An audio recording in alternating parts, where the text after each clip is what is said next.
Hello, this is RV Vagabond Jerry, and I've made it to Wyoming. And in this video, I'm going to show you around the town of Wheatland, Wyoming, and where I'm camped here at Lewis Park. Wheatland is about 100 miles southeast of Casper. The population here is about 3,500 people, and the elevation is 4,750.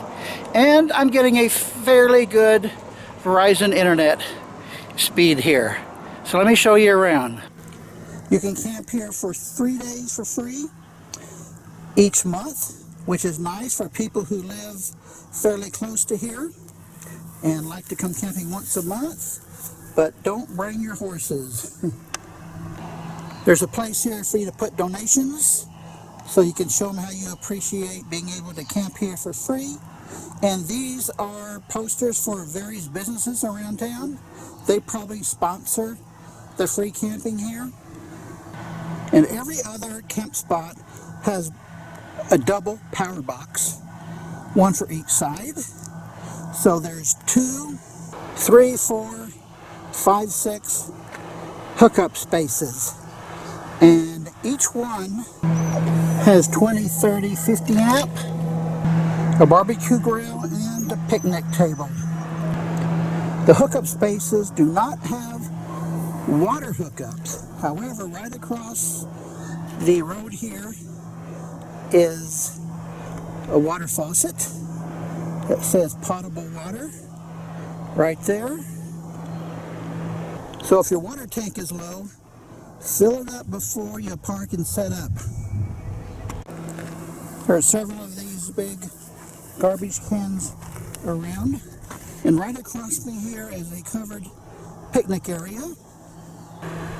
And also there are several spaces for boondocking and tent campers. There is one of the tent campers, and right across here is a huge, nice green lawn. And right behind the campground is this drainage ditch. There's only a little bit of water here. It probably hasn't rained for quite a while. There's a bridge that goes across to 2 baseball fields over here. And right next to the baseball field is a really nice big swimming pool. And this is a really hot day in early June, so I don't know why it isn't open yet. Here are the pool hours, but there is not one single car in the parking lot, so I guess they just haven't opened for the summer season yet. There is a splash pad and a kiddie pool, but no kiddies in sight. There is a playground and a whole lot of horseshoe courts right here. And there are disc golf schools like this all over the place. And right across from the campground is a basketball court, 2 tennis courts, and over here is a soccer field with a goal right there. Really nice. And right next to the tennis courts is a skate park. How about that? Now this is something you rarely see in a city park. A miniature golf course? How nice is that? It's just right across from the lawn, and a really big covered picnic area here. This is a very, very nice city park, especially for a small town. By the way, there is no dump station in the park. However, right across the street from the mini golf is a dump station. It's free to use, but they would like a donation, and here's a place on this post where you put it, and there is a water faucet here. There is one museum in town Laramie Peak Museum, although they lost their L. It's a small museum, but they do have a lot of stuff in here. It's a custom-made basket cart. Got a bunch of saddles. Oh, here's one of those bowling pin machines. I think I used to use these way back in my young days. And here is some more horse-drawn carts. And there's the horse to draw him. He looks tired.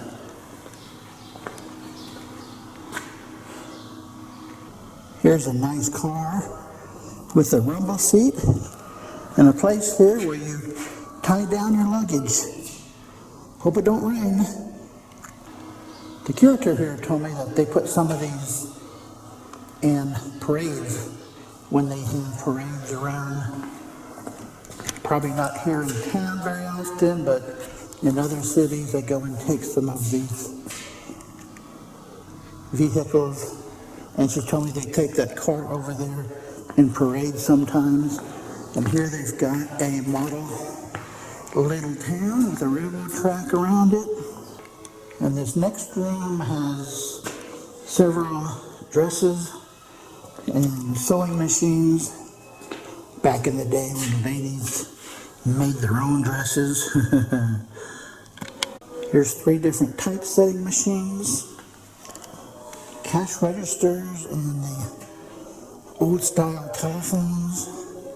Quite a collection of telephones and office equipment. All of these adding calculating machines, cash registers. Wow.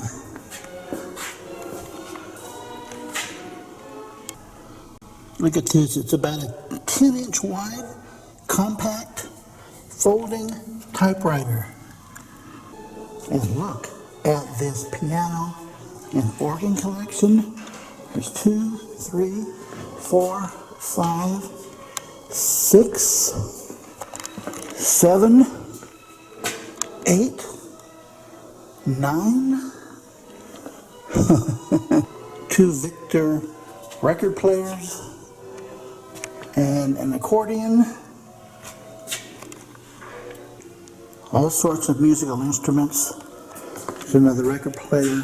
I always wonder, how does it happen that pianos and organs just become no longer useful?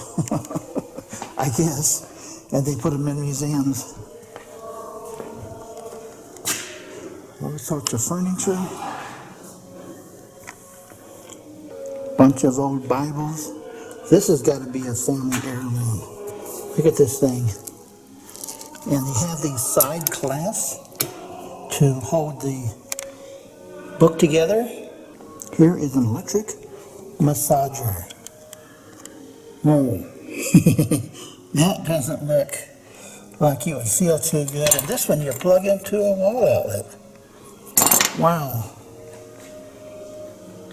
And this is, still not sure what that's used for.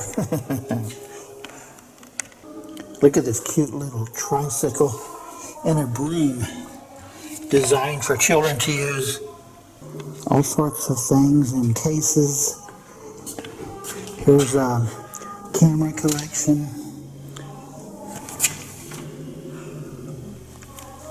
Got a rock collection. Oh, and here's some more cameras behind this case. Another little tricycle. Oh, and here's piano, or I guess this is an organ. Number 10 in their collection. Oh man, what a nice table. Wow. And here we've got a model of a rodeo. How about that? Sponsored by Coors. Old hair salon collection, barber chair. Even more cameras. And let's see what this is. It is a baby incubator. Here are some old tools and farming equipment. Like this is a corn sheller,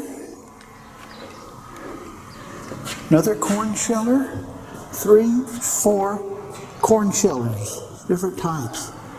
And outside, back behind the building, is a schoolhouse. Well, this looks kind of reminiscent of my first grade with a real blackboard. They were black back then. It has a heating stove from 1922, but school is out today. And out behind the schoolhouse is some old farm equipment, all getting rusted out, but you might want to take a look at that if maybe you grew up on a farm. Well, this is back in the very front room. Really nice museum. Nice collection they have here. Dolls from various countries. That must have taken a lot of traveling to collect. Yeah, I'd say it is a pretty amazing collection they have here. I want to close this video by showing you something on the map. In traveling from Scottsbluff, Nebraska to Wheatland, Wyoming, there's 2 ways to do it. One is to take this main Highway 26 up here and then back down to Wheatland.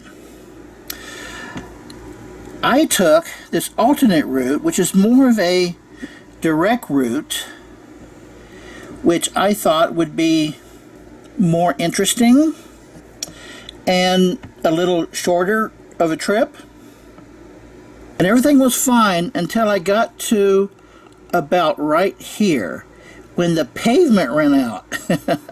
From then on to about right here, it's a dirt road. And I hate driving on dirt roads because even with all my windows closed, I try and shut everything tight. Somehow that dirt just gets its way inside and covers everything inside the motorhome, and especially in the whole basement of the motorhome. So it takes hours and hours to try and get all that dust out, or at least most of it. So after getting set up here in Wheatland, I have spent a half a day cleaning my motorhome to try and get rid of all that dust. So if you're traveling between Scottsbluff and Wheatland, definitely take this slightly longer route, because you're going to hate going over a dirt road along here. And this is a problem I've seen with Google Maps many times, is that they do not tell you which roads are paved and which are not. I guess that's something they just don't keep a track of. You can see which are the major roads and which are the minor roads, but no idea whether it's paved or dirt. So I hope that helps you. Let me know how you liked the video. Good day, folks.